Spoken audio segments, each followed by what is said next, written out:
Hey guys, I'm back today with my March favorites. March is a great month for us. I'm filming this actually today on the 20th because the end of the month is going to be pretty busy for us, but these are products that I have absolutely loved the entire month.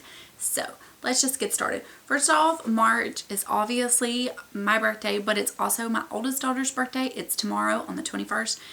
She will be 6 years old. I cannot believe it. The days are long, but the years are short. That is the most true saying I've ever heard, especially once you have children. So that was obviously my favorite, and my daughter, she's just my world. Okay, so for my favorites this month, the ones, I'm just loving these. Okay, let's get started. I don't know if I can say this is my favorite of the month, like my favorite, you know. But it's the Rosebrook Hydrating Accelerator Facial Spray. And I use this kind of like a toner step. I got this in my November Beauty Heroes box. I don't ever do like a dedicated Beauty Heroes box video. If that's something you would like me to do, let me know. I've just been including it in that weekly chat video. Which if you haven't watched those, watch those weekly chats. It's not necessarily like a weekly favorites, but I just talk about all kinds of stuff. And I think they're really fun. And the feedback, everybody in the comments, it's been really fun. But I always have a link to this in my description box down below. It's a green, clean beauty box. For the most part, those brands are cruelty-free. I'm not going to say 100% of the time. And usually you get one product, full-size product, and then you get a sidekick, and this is what this was, this was a little add-on to the box. And the retail values of the box are always, oh gosh, pushing $100. I mean, you get some really nice products, and it's, I think $39 or $37 a month. I mean, it's a really good deal if you're wanting to try some higher end green beauty products, and I have really enjoyed it. I've been subscribed since I think November. But anyways, this face spray, for one, the smell, it's like a really natural kind of sweetness. I like it, but it is pretty hydrating.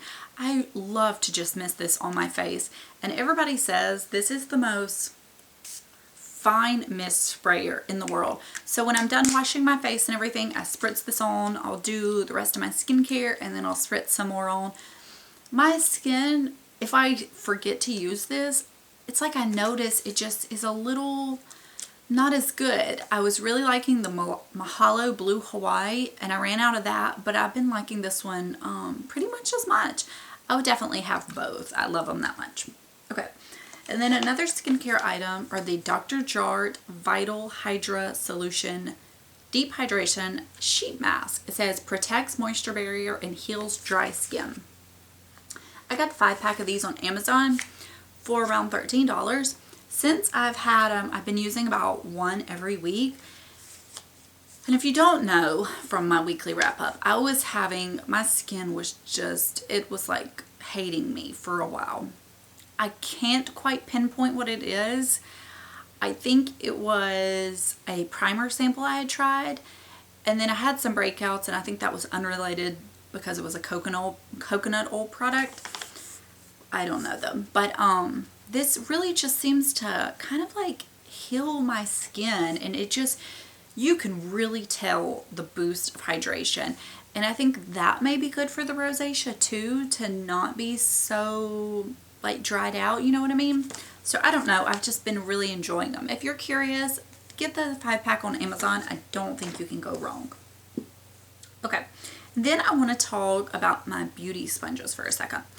Okay, there for a while I was just misting them with that Urban Decay B6 setting spray, or face spray, and I was like, oh, it's, it does as well. Now if you're just getting it damp to just like say press in powder, I think that works. Then I moved my makeup setup into the bathroom, so the sink is right there, so I have no reason to be lazy. That's my main thing with the Beauty Blender, and I'm able to get it wet in the sink and then squeeze it out. And I always get it in a towel, wrap it in a towel, and squeeze it again at the end to get excess. This is, it was wet this morning. It's drying up. I For one, there is no substitution to getting it truly wet. And two, this was the one I was using for a while because it was just sitting on top. I hate to say it. There is such a difference in the two. There's no substitution to the original Beauty Blender. It just has like just an extra, this one is just so much more like dense in the middle and hard. More reminiscent of those typical makeup sponges, you know, the wedges that you've seen all your life. This one is just more like pouncy or something. I don't know. I just use it for my under eye setting, not setting, I mean I will, but for my under eye concealer, blending it out. It just makes the world a difference. It makes it so seamless. If I didn't need such full coverage on my face, I would use it all over, but it shears up my foundation just a little too much. Okay.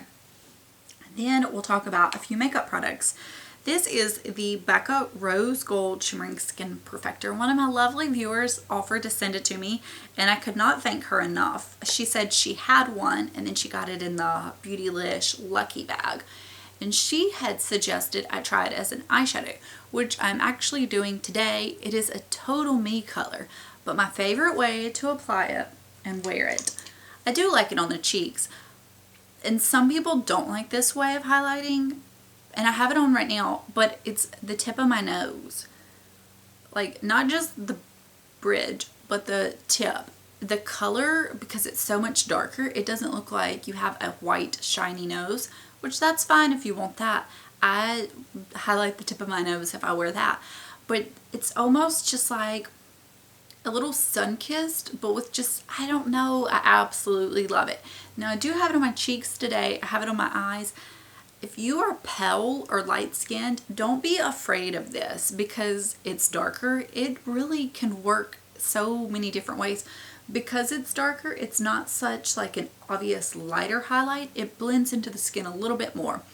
But I just think it is so pretty on the nose because it almost, like, not that sunburn look, but it's just like a little sun-kissed, it's just so pretty. I am absolutely loving it. Okay, and then this lip product I've had for a minute, and I pulled it back out, I don't know, a month or two ago, and I've been wearing it almost every day. I'm not wearing it today, but it is the Bite Lush Lip Tint in Lychee. This is what it looks like. It has that bee inner core that I think is like a moisturizing. And it is definitely more of a sheer color, but it is just one of those beautiful, perfect, I'll put some on, nude shades that's easy to wear, that just gives you like an extra little bit of gloss. It's almost non-existent. I mean, it is. And I've actually used a lot for me because I am so, what's the word? Like I flip-flop between lip products. I hardly ever use one consistently, but I just really like it. If you want just an easy, everyday, no, not an obvious lip color, it's so good for that. A young girl that is getting into makeup, and it's a Bite product. They have good ingredients, so it's really good. It's one of those, like, I've been wanting to reach for it every day, and it just goes with anything. Sorry about that. Okay, I'm almost done. Next up is the OPI nail lacquer in my boyfriend Skell's Walls. I wore this earlier in the month. It looks like almost a basic white, but it has just the, like, a drop or two of kind of like a bluish gray to just make it a little more interesting than a white. I love white nail polish. This is what's on my toes right now. You can probably find it on eBay or Amazon. It is just such, it's just a good color. It's just a little change up from the white that, you know, a lot of times some people gravitate toward. Okay. Flower Bomb by Viktor and Rolf. I had a sample I was using this month, and it got me back on the Flower Bomb train. Something about this scent has just like this creaminess. If you don't like florals, don't let the name steer you wrong, because I don't like florals either. Honestly, I don't know why that's in the name. It's like a sophisticated, but sweet kind of scent. If you like scent similar to me and you've never tried it, give it a try. I think you would really like it. It's such a lovely scent. I have the full size, but I'm pretty stingy with it, and I usually try to get samples because it is more expensive. But I really love to wear this time of year especially. It's a perfect spring type scent. I really, really enjoy it. Okay, and then lastly, I did get some Wayne Gosses, 2 of them, from Beautylish this month. I'll show you in case you don't watch those weekly videos. I got the 06 eye brush, which I do like. I do really like it, but the number 2 has stolen my heart. It is just the most, I use it to set my concealer under my eye. And if I were to do the baking, I would use it to brush away the excess powder. If I am doing the Hourglass Ambient Lighting Highlighter, I use it there. You could use it to set in this area with regular powder. You could really use it in so many different ways. It is not too big, but it is, I'm so happy I have it. And the reason I did purchase this is I had the MAC kind of comparison. I don't remember the number. And since then I have purged that one because I just don't need 2 of the essentially the same brush. But this one is so much better. I love it so much. So if you've been on the fence about the Wayne Goss brushes, pick one up and give them a try. I definitely want to get the number 5 brush, which is kind of the pencil brush. I have one pencil brush. It's the MAC 219. And I find it's kind of like pokey. So I don't always want to use it. So I want to get that one, and then the one that's the largest of his crease brushes. I can't remember the number. I think it's maybe the 3. I could be wrong because I'm not like all up on my numbers. So those are the ones that are on my radar next. So that is all for this favorites video. All of these things I absolutely loved. Obviously I have my long-term favorites that I don't feature every month, that you all know I use all the time, but these are the ones that have been kind of newer in. So what have you been loving this month? I'm really excited as we're starting to approach the warmer weather and different colors and makeup looks, and it's just exciting. So I'll let you guys go, and I will talk to you later. Bye.